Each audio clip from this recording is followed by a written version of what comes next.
Morning, everyone. I thought I'd share a few stories with you this morning. One, two, three, maybe four.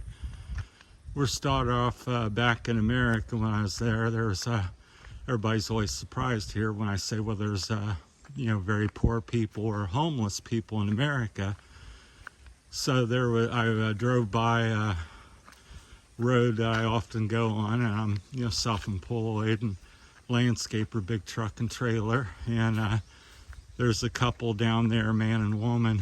I don't think they're together, but they always got signs up and they're looking for work. So I drive by for many weeks and they're there, pretty regularly, not every day, but most days. And pardon me, I'm trying to catch my breath as I walk up the mountain here.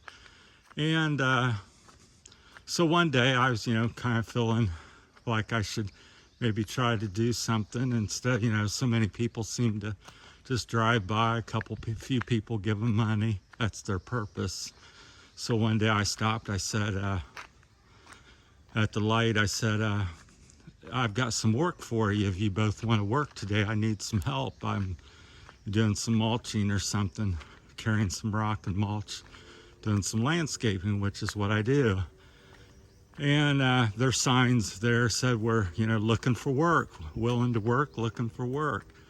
So I said, depending on how you do, I usually pay around $15 cash an hour. No tax or nothing, just give you cash. So they kind of smiled at me and they said, we're looking for work. I said, yeah, I've got work for you. I thought they misunderstood me. And they smiled again. Here comes the truck. And they said, oh, we're looking for work. So what I got out of that, or what they're trying to say, is they're not really wanting work. They're looking for work. So they stand on the road saying they're, implying they want work, but they're just looking. So, and their game plan is just to, have people come by and give them some money. So, and the next couple stories is, so I thought that was really ironic or funny or however you want to look at it. Some ways it's kind of smart. Oh, we'll go out and stand on the road and say we're, looking for work. Well, they're just looking. They don't want work. They're looking for work. So that's back in America. So I thought that was a funny story I remembered. And a couple things here unique or odd in the Philippines that I've heard or found out is like the first one is when I bought a motorcycle about 8 or 10 months ago. In America, you go into a motorcycle shop. You say, I want this tire, this handlebar, I want this seat on here. They have all these parts, whatever you want, helmet, clothes. And so I go up here and, can hardly get a bike that I really want. Big bike, small bike, very, very difficult. They don't have parts. They may order something in for you. Not really complaining. I'm just telling you a story or something. So a lot of people go, oh, well, you're complaining if you don't like it. I said, no, I'm just letting people know my experience. So if you come to the Philippines, this is what I've experienced. Same like back in America. So that type of stuff, I've experienced. So anyhow, I, purchased the bike and everything. I said, so when do I get a plate or registration or something? How do I want to be legal. I'm an expat here and I want to, obey the law and everything. They say, oh, you get a registration in, 3 to 6 months or something. So about 5-6 months go by. I still don't have a plate. And I said, well, what am I supposed to do? I had been riding it anyhow. And of course, that's what they suggested. They said, well, don't go here, don't go there, and just ride at your own risk, because if you do get pulled over at a checkpoint or something, which there's some occasionally, I've not seen one yet in a year, but they do have them set up periodically to catch people that's illegal.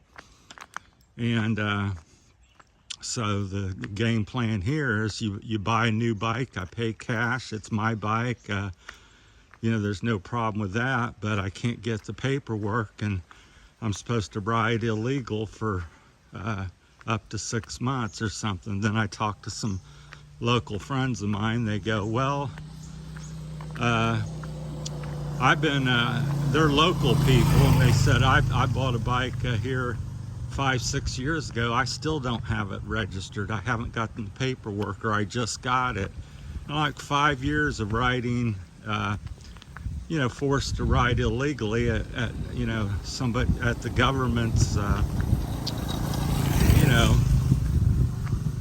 fault, and that yet you can still get a ticket. So I just thought it's kind of funny how things are, you know, like over there, a story in America, and this one here. Another one is, I was talking to somebody online, and they said, well, you get a divorce here, you can't get one. It's supposed to be an annulment. I said, well, what's the, you know, that's the same thing to me. And they go, well, I guess so. And I said, well, how long and what's that take? They said, well, it takes 3, on average for a quick one, 3 years. And then 10 years is the worst case scenario that they've heard of. This was an attorney speaking. And I thought, well, what are you supposed to do in 3 years or 10 years? And you're married? And she says, oh yeah, and by the way, if the spouse or something wants to get upset and press charges, there's a law here, again, you know, that you could be put in prison for adultery or something for 4 to 6 years or something. And I go, so you can't get a divorce, or you can't get a, you know, here, and it takes 3 years, and then you can't do that. She says, well, the way around that is to go to your ex or whoever it is and get them to sign papers. I said, so that doesn't make sense either, because usually your ex or whoever we're in a relationship with, he may be or she may be unhappy with you, and obviously not going to sign the papers because they want to, you know, out to get you and do harm anyhow, because they're not liking you. That's why you're getting a divorce or an annulment. And so another little funny thing. So I thought that was, you know, kind of backwards. So you get your, you know, for whatever reason, I've talked to several ladies here, and they're like, oh yeah, my husband drinks and does this and that, and I've been gone for 2 or 3 years, and we're still married, and because of all the red tape and delays in doing something. So I just thought of some of the oddities here, a few examples of, you know, kind of backwards type of handling of things. So yeah, and the same over in America. I said people all over are looking for work, companies wanting employers, and here we got a couple people, and I pull up and say, here, I've got money, hop in the truck, go up the street, and I'll give you work. And they just kind of smile, and we're looking for work. I'm like, yeah, well, I got work. No, we're just looking. So, and then, you know, with the buying of the bike here, motor vehicle, and it taking so long to get anything, you know, registered or something, it should be somewhat of a simple process, because they have plenty of workers here, and, you know, it's a modern age where you do have, you know, or should have computers and things like that, and work very quickly because they got a big workforce here, and a good workforce to choose from. So it's I just don't understand the months and years of delays, and then the fix is to just, well, you know, like on your bike, well, just ride illegal.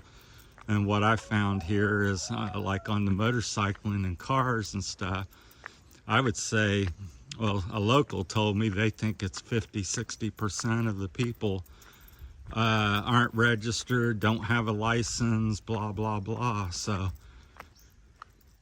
because there's all the other thing is kind of strange or funny, or the laws, you're supposed to have a helmet, you're supposed to ride with, you know, 2 people on a bike, and here it's like I've seen up to 5 or 6 people on a bike.